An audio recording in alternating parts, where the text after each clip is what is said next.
muraho neza amakuru yanyu mumerewe mute mumeze mute mu mitima yanyu Ah, nizere ko muri amahoro nizere ko muguwe neza um, mhm. Ya ndabifuriza kumera neza ndabifuriza kugubwa neza mbifurije umunsi mwiza bagiye kukireba ari nijoro kino kiganiro mbifurije ijoro ryiza ariko mubanze murebe ikiganiro muryame mutakirebye niyo mfata akanya gato mukurikire ibiganiro byacu kandi nkomeje kubashimira ibyo murimo kuntera inkunga mukurikirana ibiganiro dukora hano kuri Lorient Inspiration TV mukora subscribe batarakora subscribe mwese nkomeje kubashimira nkomeje gushimira namwe mwese mukomeje kugira gukora share mugasharinga bino biganiro byacu ku bandi bantu kugira ngo bibashe kugera kure no kuri Imana bampera umugisha ntako bisa kubagira muri umutungo mwiza nibitseho ndabashimira kandi ndabakunda mbafite ku mutima iteka mpangayikishije no kugira ngo menye n'iki twaganiraho kugira ngo twubake ubuzima bwacu neza kugira ngo twubake society zacu turimo neza twubake imiryango yacu neza twubake n'igihugu cyacu twubake n'ibihugu byacu aho tubarizwa ahariho hose ariko twifuza iterambere mu buryo bwose twifuza no kugubwa neza mu mutima no mu marangamutima kandi tukabaho twishimye tutishushanya tutashaka kwigira ko tumeze neza kandi tutameze neza nuko ko tumere neza mu buryo buri réel mu buryo buri bwo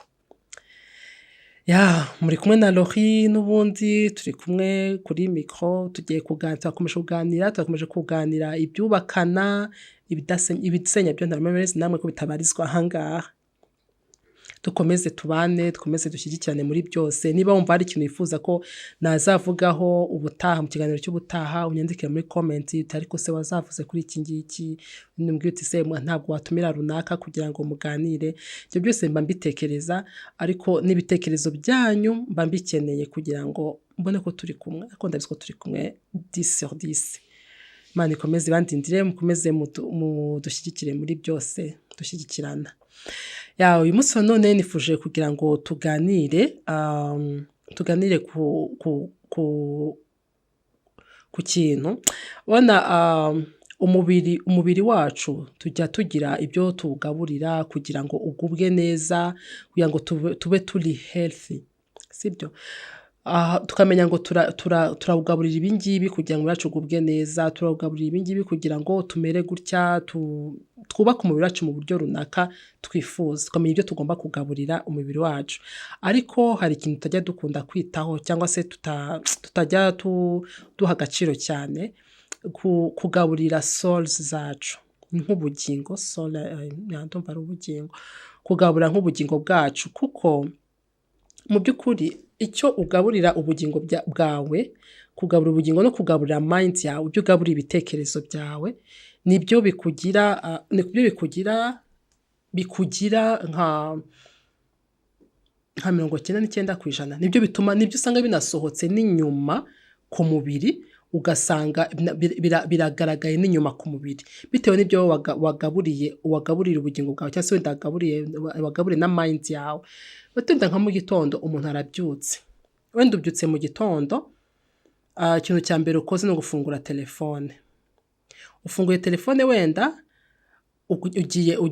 ugiye nko kuri WhatsApp cyangwa se wenda ugiye nko nkatwe tuba dukoresha ama social media n'ugasanga n'ikintu washyizeho wenda nk'umuntu washyizeho wenda nka comment igukasa uzarebe uburyo ushobora kuba wakwirirwa umunsi wose ubabaye utishimye cyangwa se ugiye kuri chat umuntu akubwiye inkuru itari nziza uwo munsi wawe urabiha ariko ufashe mu gitondo ukabyuka niba ubyutse kubakunda gusoma Bibiliya ukabufashe nka Bibiliya urasomye ijambo ry'Imana rigaburira ubugingo bwawe uririrwa umunsi wawe ari uko ngo ufate wenda urafunguye Bible yawe ugiye muri Psalm 23 none Zaburi ya 23 ugasoma kuva ku murongo wa mbere utekane mwungeri wanjye sinzakena andyamisha mu cyanya cy'ubwatsi bubisi, ya mirongo yose yo kuri Psalm 23 ugasanga niyo ubyukiyeho vuga ngo muri wowe deja amaze kugaburira ubugingo bwawe, kugaburira n'ibyiyumviro byawe, wabigaburiye ko Uwiteka ari we mwungeri wawe, ndakubwiza ukuri wirirwa neza. Cyangwa se urabyutse ushyizemo nk'indirimbo runaka wumva igufasha, wumva ko ifasha ubugingo bwawe, ukumva uguwe neza, ugasanga niba ubyukiye kuri iyo ndirimbo wenda nziza wumva ko iri gufasha nk'ubugingo bwawe, wirirwa uwo munsi nyine ariko nguko iyo ndirimbo ariyo iguma kugarukamo umwanya wose, kumenya ni ya yindi iguma kuza muri wowe. Ariko uzarebe wenda urabyutse wenda nk'abantu usanga umuntu abana nawe mu rugo, umukozi wo mu rugo wenda yacuranze wenda nka telefone yayisakurishije, harimo nk'indirimbo za kiradodora doke za ndirimbo sinzi ukuntu nazigira, doke ya ndirimbo umva zimeze ukuntu zitari nziza kwa iyo ngiyo niyo ujya kumva ukumva niyikugumyemo niyigumye ikugarukamo umwanya wose. Vuga ngo ibyo twakira cyangwa se twemerera mind zacu kwakira ya mitekerereze, ibyo twemerera ko bijya mu byumviro byacu nibyo biguma bitugarukamo umunota ku wundi. Cyangwa se uzarebe nk'iyo wenda hari nk'umuntu wakubabaje, uzi ko ushobora kuvuga uti uyu muntu nubwo yambabaje ntabwo ndi bubihe agaciro, ntabwo biri ufata umwanya munini muri jyewe, ukabyirengagiza ukamera nkaho nta byigeze bibaho. Uzi ko bigenda, ntabwo bikugumamo, ariko wa muntu nakubabaza nawe ukabigumana muri wowe ko uwo muntu yakubabaje, uraguma uri muri isha umva ninjye nawe ugume muri wowe ugabura icyo kintu, kandi ni kugenda urimo kumunga umutima wawe, urimo kumunga umubiri wawe, ugasanga wanagiraga wenda n'umubiri mwiza, usanga umubiri urimo kugenda ugushiraho, kubera ko muri wowe hari ibintu urimo kugaburira soul yawe, cyangwa se urimo kugaburira mind yawe, uri kugaburira ibintu bitari byiza, bigatuma utamererwa neza, bigatuma nawe ugubwa nabi. Ni ukuvuga ngo kugira burya umubiri ukeye, cyangwa no kugira ku maso hakeye, biterwa n'ibyo wabanje kwakira muri wowe mo imbere. Ibyo wakiremo imbere muri wowe nibyo bigenda bigasohoka, bikaba byajya n'izindi ngaruka ku mubiri wawe. Kandi ikindi mu byo tugaburira souls zacu, mu byo tugaburira ubugingo bwacu, biranatwafekta. Hari ibyo ushobora gusanga kuko ubigaburira soul yawe ibintu bidafututse, cyangwa se wenda agahinda, kugaburira soul yawe ibintu bikubabaje mu buzima, biragenda bikashobora kuba byanagutera n'indwara. Ugasanga umuntu yarwaye diyabete, guhorana agahinda gakabije, guhorana uburakari, guhora wumva wishimye muri wowe, ntugira guseka. Ibyo bintu bigenda bikakwambura amahoro yawe, noneho ubugingo bwawe ukagenda bukaba wasi, noneho n'inyuma bikagaragara. Usanga usigaye ari wa muntu uhora ashihurana, ubwira abandi nabi, ugasanga wa muntu uhora abwira abandi nabi. Kubera iki? Kubera wa munabi uri muri wowe. Rimwe na rimwe tujya tugabura imitima yacu ibintu usanga bituyobya, ugasanga wenda ufite nk'umuntu nk'inzika, uwo muntu wakubabaje, ariko uragira uramwikoreye, ugize inzika, ugahorana cya kintu yagukoreye kitari cyiza, cyangwa se amagambo mabi waba warabwiwe, ubwoba runaka waba waratewe, cyangwa se kuba hari umuntu akubwiye ikintu runaka kitari cyiza wenda kuri wowe, bigatuma wumva wiyanze. Urumva niba bikubwira ukabyakira uko nguko nyine babikubwiye, ukemera ibyo bintu bikajya muri wowe mo imbere, bizakugiraho ingaruka n'inyuma ku mubiri. Rero nitwite ku byo tugira gute, ku byo tugaburira ubugingo bwacu, ibyo tugaburira minds zacu, tubyiteho cyane kugira ngo tubashe kubaho ubuzima bwiza. Biranashoboka yuko wenda ushobora kuba hari nk'umuntu wenda akubwiye nk'ijambo ribi, ariko nturyakire uko riri, ahubwo ugahita uvuga uti uriya muntu isi ararushye, uriya muntu araremerewe, niyo mpamvu yambwiye kuriya nawe si we. Umaze kwanzura ko atari we, ni ukuri ubaho amahoro, ukumva uguwe neza, ahubwo ugasigara umusengera. Umusengera bazi uti uriya muntu nawe ntabwo ari we, niyo mpamvu yambwiye gutya, niyo mpamvu yanyitwayeho muri ubu buryo, kuko nawe ntabwo ari we. Ugasanga rero wango sorry yawe cyangwa se mind yawe yemeje yuko uriya muntu ubwo yakubwiye nabi ntabwo bikugiraho efe, ntabwo bikugiraho effect ngo wumve yuko hari ikintu kibi, hari ingaruka runaka mbi bikugizeho, ahubwo usigaye mubabariye, ukumva ahubwo ko uyu muntu disi yo ararushye, ntabwo ari we. Urimo kumva wahisemo icyo ugira gute, ugaburira intekerezo zawe, ugaburira ubugingo bwawe, wabwemeje ko bugomba kugenda gutyo. Imana yaduhaye ubutware bwo kubasha gutegeka ibitujyamo cyangwa se no guhitamo ibyo tugomba kwakira, dufite ubwo butware. Rero urashoboye kuba wakwemerera ko ibyiza ko aribyo biganza muri wowe kurusha ibibi. Ibibi ukabishyira ku ruhande no kuri pe, ibibi ukabishyira kandi nk'aho bitabaho, nk'aho bitariho, ubundi ugasanga wibereye mu isi ya wenyine. Ntabwo mujya mubona abantu bahora bisekera, kandi badaseka ari ukwijijisha, ahubwo bagaseka kuko bibarimo, bakabona n'abantu bahora bishimye, n'abantu bahora bamwenyura. Ntushobora kumubonaho umuntu, ntushobora kumubona wenda yakambije impanga, yazanye umunkanyaro, ukajya usigaye wifuza ati se wanyereka runaka yarakaye, siko nta na rimwe ndabona runaka yarakaye, ariko nuko ariyo mahitamo baba baragize. Pardon. Niyo mahitamo nicyo baba barahisemo kugira gute kwakira ibyiza kurusha ibibi. Nukuri nawe wabihitamo, nanjye nabihitamo, malgré ibituzengurutse bishobora kuba byatuma tutamererwa neza, ariko dushobora guhitamo ibyo twebwe twakira muri twebwe, ibyo tugaburira ubugingo bwacu, twebwe twabyihitiramo. Ikibi ukagishyira kure, ukagita kure, ukemera icyiza cyose kije kikugana ukacyakirana amaboko yombi.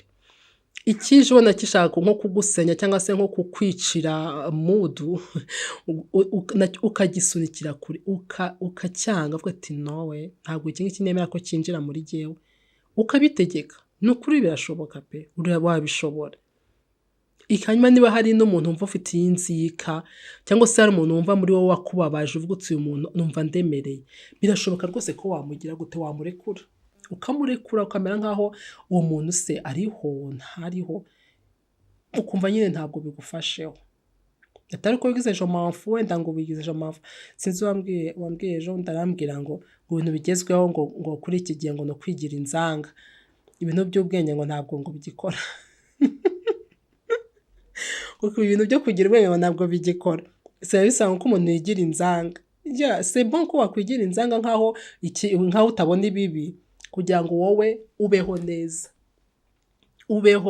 ubeho mu mahoro, ukigira inzanga kamera nk'aho nta kibi kibaho, ukajya udenke ntabwo utuye mu isi, wowe ushobora kuba wibera nko mu ijuru. Nta bantu muzi se bameze gutyo babona bibereho nk'aho wagira ngo ntabwo baba mu isi, ukabona bibera nko mu isi yabo danke nziza, bageze paradizo. Ni amahitamo. Twese dufite uburenganzira bwo guhitamo ibyiza, dufite uburenganzira bwo guhitamo ibyo twakira bitugiraho ingaruka nziza, tugahitamo ibyiza, nta mpamvu yo guhitamo ibibi. Ese hari ikikubabaje, hari icyo mva utishimiye, gisengere ubundi ukirekure pe, ubundi uba amahoro. Ikindi kubaho